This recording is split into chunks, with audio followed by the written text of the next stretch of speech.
Hello, my name is Bill Baumeister, and I'm a 30-year resident of Tierra Verde's Grand Canal. In March 2020, Aptum consultants and county commissioners held a workshop to discuss Shell Key sand migration and pending Grand Canal closure. To help residents better understand the issues we now face, I put together a presentation discussing Shell Key and Grand Canal's history, their current condition, and using the county's own findings and documents, I suggest who is contractually and financially obligated to fix our Grand Canal problem. In June 2020, the county mailed a letter to Grand Canal owners gauging local interest in a proposed dredging project. Without any costs discussed, the county requested a non-legally binding concurrence from 60% of owners affected to proceed with the proposed project. To my knowledge, that percentage was never verified nor publicly published by the county. Yet last October, the commissioners held a meeting approving Resolution 20-142 authorizing a non ad valorem assessment process for the proposed Grand Canal dredging. A public workshop is scheduled for July 8th. Now, I'd mark that date on your calendar because at this meeting, the county will be discussing the absolute details and costs of the project. A final public hearing with community input is required before an assessment can be legally levied. However, Resolution 20-142 states, the board reserves the right to adopt a non ad valorem assessment at a subsequent hearing regardless of any lack of interest from owners to proceed. Now, this is a contradiction of terms expressed to owners in last June's letter. The commissioners feel they have met all requirements under Florida Chapter 197 statutes to proceed with a non ad valorem assessment.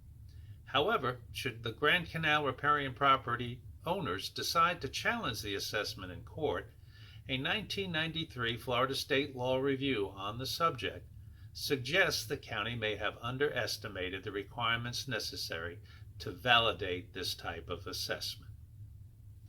My presentation has 5 major objectives. First is to explore Shell Key Preserve's quick growth as well as Tierra Verde's valuable developmental history. Second is to review Dr. Wang's USF study explaining the probable cause of Shell Key sand migration into the Grand Canal. Third is to reveal Aptum's suggested corrective options and possible cost estimates for fixing our sand migration problem. Fourth, we examine Florida statutes, county and state documents, and legal briefs relevant to the County Commission's approval of a non ad valorem assessment for Grand Canal residents. Finally, we discuss possible alternative state and county funding resources currently available. This slide shows the beginning of Tierra Verde's development before a drawbridge was built connecting Pinellas Bayway to St. Petersburg.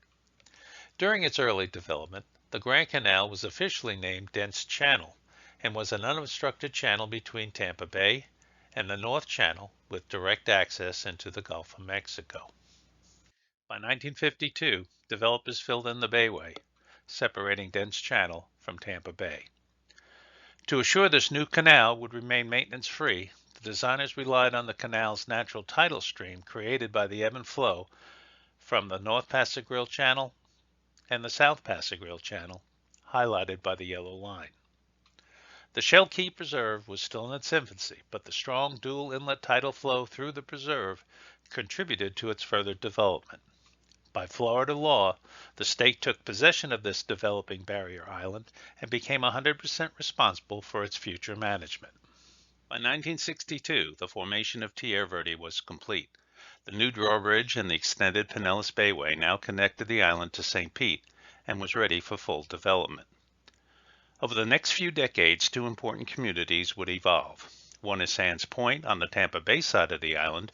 The other would become known as the Grand Canal with its direct, deep-water, no-bridge access to the Gulf of Mexico. A community of both condominiums and single-family homes would soon be built on this navigational asset and become a key selling feature for the future development of Tierra Verde. Over time, owners on this canal would be taxed at a premium for this rare Gulf access privilege. Also note the width of Shell Key's North Pass between Tierra Verde and the eastern edge of Shell Key Preserve back at that time. Fast forwarding 41 years. It's important to note, as of 1995, this dual inlet system, described by USF's consultant Dr. Wang, has kept the Grand Canal open and maintenance-free for more than 4 decades. This was despite several hurricanes and numerous beach renourishment projects north of Tierra Verde during this time frame. In 1998, Florida, now owner of the rapidly growing Shell Key Preserve, allowed the preserve's South Pass to close. This interruption of the natural dual inlet waterway system referred to by Dr. Wang greatly impacted the natural tidal stream flowing through the preserve. Abdom, the county's own consultant, confirmed it was this inlet system and tidal flow keeping the Grand Canal maintenance and dredge free for the past 40 years. Inaction by the state on this inlet closure would set into motion a set of events resulting in the navigational crisis Grand Canal riparian owners now faced. To explain, allowing this pass closure disrupted the ebb and flow between Passagrille North and South channels. As time progressed, the Shell Key tidal stream had slowed to a point water quality within the preserve would deteriorate. With the South Pass now closed, sand of the preserve's western beaches started to erode eastward. This erosion would soon impact the preserve's endangered shorebird and turtle nesting habitat, noted by the green arrow. On December 8, 2000, the state leases Shell Key Preserve to Pinellas County. Included in the lease was a map outlining the boundaries of the preserve. Per the agreement, the county takes over responsibility for its care and management, including all tidal streams in existence at the time of lease signing. Within these boundaries are a closed South Pass and an open and flowing North Pass, depicted here by the 2 yellow arrows. Section 8 of the lease required the county to submit a management plan per subsection 18-2.021, paragraph 4 of Florida's Administrative Code. Pinellas County's local planning agency reviewed the lease and established specific goals and objectives to be included in Shell Key's management plan required by Section 8 of the lease. Objective 3.3 of the LPA recommendation states, Pinellas County shall protect and conserve living marine resources, including coastal wetlands and tidal streams. In County Resolution 98-152 approving the lease, the following important acknowledgments were made by the County Commissioners. Number 1. The St. Pete Audubon Society has documented 88 bird species using Shell Key, including 14 endangered or threatened species of special concern by the Florida Game and Freshwater Fish Commission. Number 2. Several of these endangered birds are beach nesters whose habitat requires protection. And finally, the county also acknowledges this commission has ranked Shell Key as the second most important winter shorebird refuge in the state, at most risk and in need of conservation actions. Section 15 of the lease states the county assumes full responsibility for and pays all taxes, assessments, liens, or other similar liabilities that accrue, including all ad valorem taxes and special assessments, or personal property taxes of every kind, and all construction liens which may be lawfully assessed against the leased premises. It's important to note all proposed work being assessed by the county through the non ad valorem process will be on submerged and state-owned preserve land, leased to the county for its management and care since the year 2000. Upland Grand Canal riparian properties have no legal ownership nor management responsibility for Shell Key Preserve, its inlets, or submerged land, including the canal itself.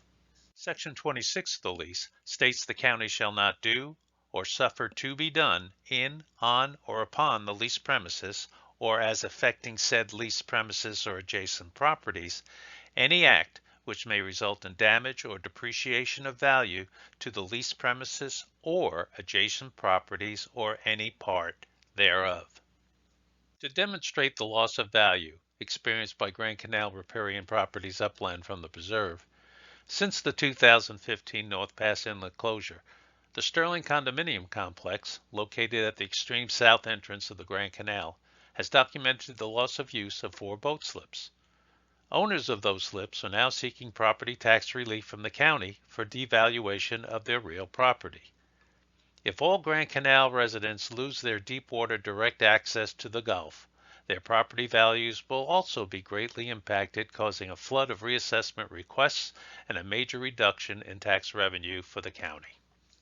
Section 36 of the lease states the county shall maintain the real property contained within the lease premises.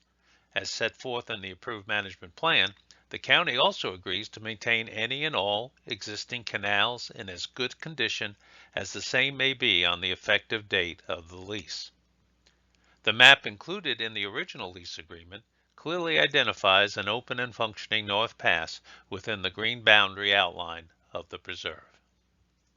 In late 2012, Ocean View Drive residents started to notice Shell Key's North Pass was starting to fill in with sand. With the South Pass still closed, the closing of the North Pass seemed imminent. Water flow through the pass was so slow that the quality of the water within the preserve started to deteriorate. Getting no meaningful response or financial aid from the state or county, in 2013, frustrated Ocean View Drive residents privately funded a $250,000 dredging project for Shell Key's North Pass. It's important to note at this juncture the South Pass was still closed and permitting for the dredge was not an issue. In 2014, despite this private dredging, Shell Key's North Pass starts to close again. Dr. Peter Wang's commissioned USF study predicted the privately funded dredge like the one circled here would probably close within a year. Such a dredge is too narrow and too shallow to restore the previous tidal stream that existed back in 2000.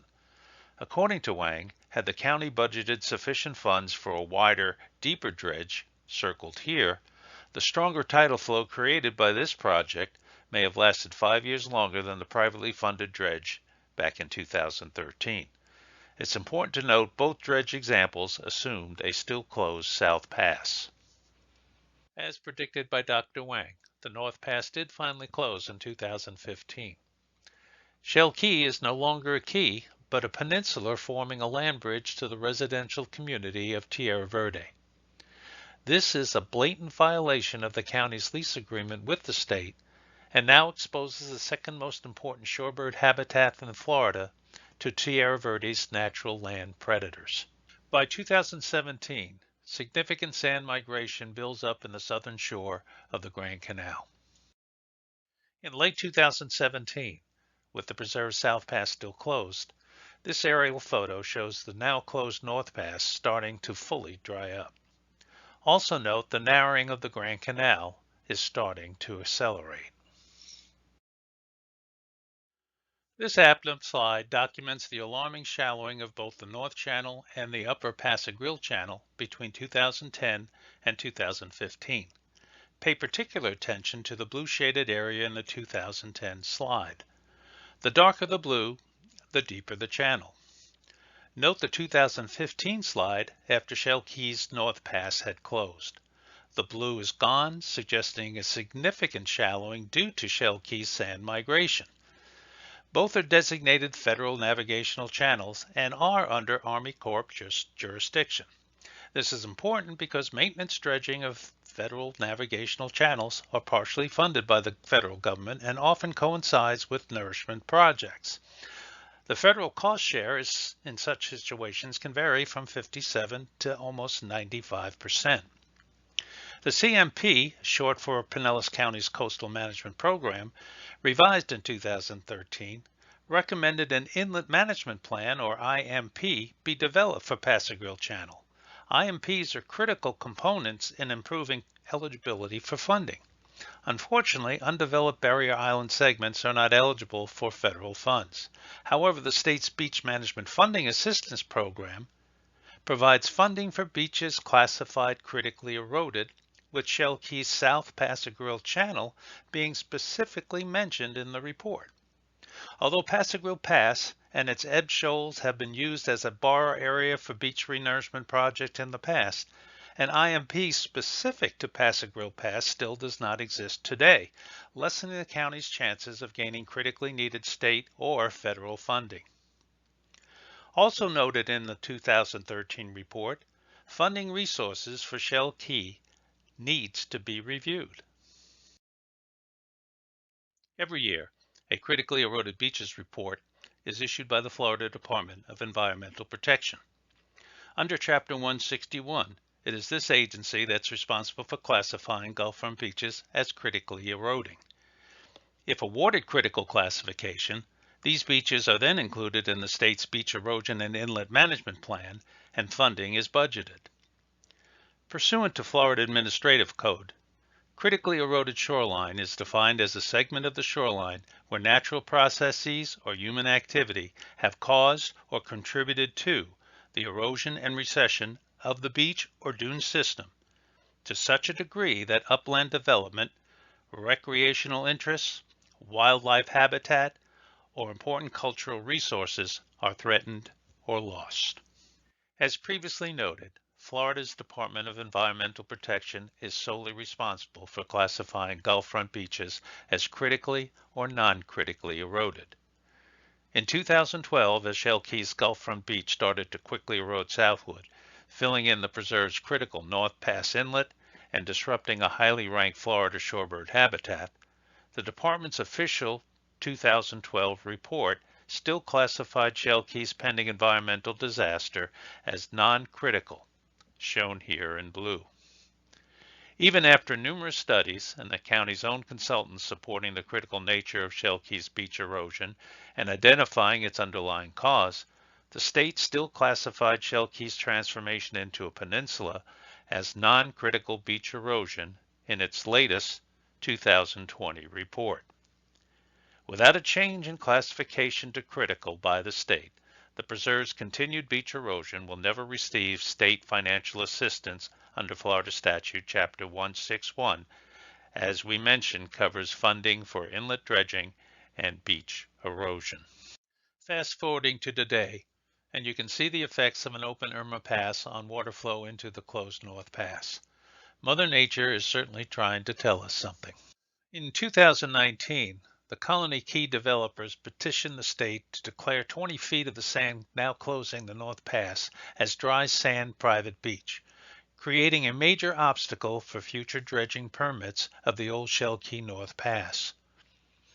With Irma Pass now open, a window of opportunity exists for both the county and state to restore what is now Shell Key Peninsula back to a key and create a new dual inlet system like the one that has kept Shell Key and Grand Canal maintenance-free for more than 4 decades.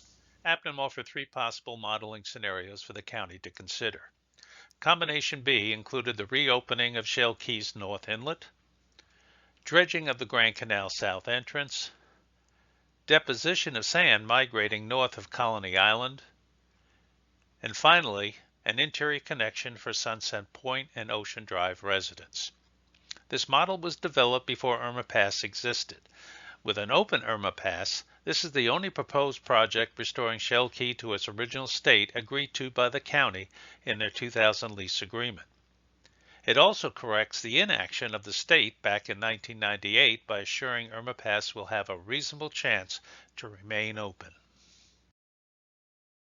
This is the estimated individual assessment cost ranges for Combination B. The current plan is to calculate individual assessments on a linear foot basis. For condo owners, both slip and non-slip owners will pay the same amount. The total range is estimated to be $76,607 to $654,778. Without an open South Pass, the total range for maintenance is projected to be $41,695 to $430,203, which has the potential of being assessed every 5 years. If the new Irma Pass remains open and a new North Pass is properly maintained, this project has the potential to eliminate any continued maintenance assessments. Combination A is a Band-Aid approach with just a Grand Canal dredging, deposition of sand migration north of Colony Island, and interior connection for Sunset Point and Ocean Drive. The county's selected assessment project eliminated the interior connection included in APNM's Combination A scenario when circulating this map in their letter to Grand Canal Riparian Properties. This eliminated Ocean Drive residents from the project, but still included Colony Key and Sunset Point in the non ad valorem assessment roll. This is the estimated individual assessment cost ranges for Combination A, without the interior connection. The total range on this plan is estimated to be $5,488 to $440,695. Continued maintenance assessments are estimated to be $2,679 to $430,203, regardless if Irma Pass remains open or not. Shell Key and the Grand Canal are part of the Boca Ciega Bay Aquatic Preserve. Florida Statute Chapter 258, Section 5, pertaining to the management of the preserve, states the following. Neither the establishment nor the management of Boca Ciega Bay Aquatic Preserve shall operate to infringe upon the riparian rights of upland property owners adjacent to or within the preserve. There's little doubt that the county's mismanagement of Shell Key failed to maintain Grand Canal riparian property rights for continued direct access to the Gulf of Mexico. These owners, therefore, should not be responsible for the costs necessary to restore and maintain that right. Let me be clear, I'm not an attorney and have no legal expertise concerning this matter. However, in my research, I came across a Florida State Law Review on non ad valorem special assessment law published back in 1993. This brief was published because Florida Statute Chapter 197 had created a new funding source Florida municipalities and counties were testing to generate additional funds for important underfunded projects within the state. Its intent was to assess only citizens directly impacted by any proposed capital projects or improvements. According to the review, Florida courts concluded for such an assessment to be valid, a challenger must ask the following questions. First, does the service confer a special and ascertainable benefit to the property levied upon? Grand Canal residents have had unrestricted deep water access to the Gulf for over 6 decades. The state and county's mismanagement of Shell Key Preserve now threatens upland property from continuing to have that value.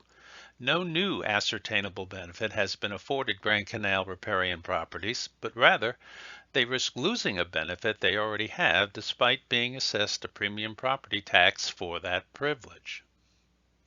Second, is this assessment reasonably apportioned? The state owns the sand and submerged land within Shell Key Preserve, determined to be the root cause of the Grand Canal closure threat.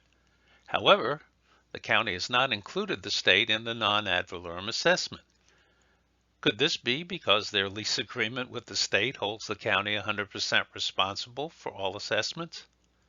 Also, more than 75% of the boat traffic in the canal is commercially generated either by the marina's stored or docked boats, traveling vessels needing fuel, or visiting local restaurants, as well as commercial sightseeing, diving, and fishing tour boats.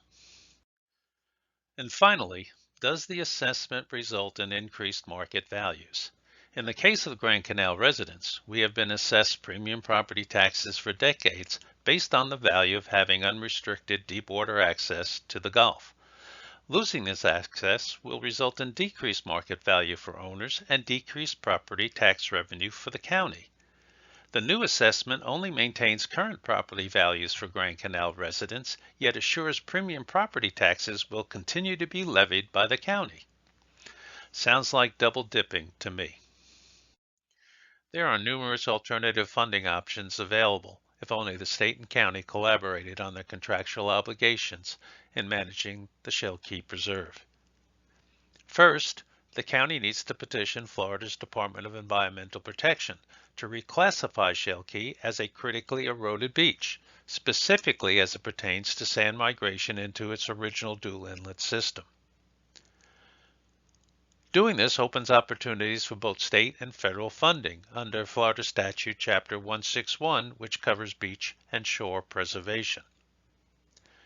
The county also uses this state classification to earmark valuable pennies for Pinellas funding for habitat preservation, channel dredging, coastal management, and channel erosion. Finally, there's a remote possibility the Grand Canal can be classified as emerging SIS under Florida Department of Transportation's revised Strategic Intermodal System program. To expand on the final funding source mentioned in the previous slide, Florida waterways also generate economic revenue from other commercial activities, including fishing fleets, recreational boating, dive tours, and other water-related excursions. The Strategic Intermodal System was adopted in 2003, allowing Florida to focus on economic competitiveness by directing limited state resources to transportation facilities that are vital to Florida's economy and quality of life. This system includes two types of facilities: SIS facilities and emerging SIS facilities. SIS facilities support major interregional, interstate, and international movements of passengers and freight.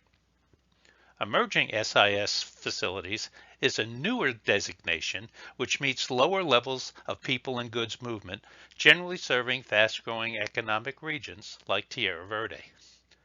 Considering Tierra Verde's explosive growth, the Grand Canal with its new marina, hotel, diving and fishing and sightseeing tours, and recreational boating could possibly qualify as an emerging SIS in desperate need of state funding.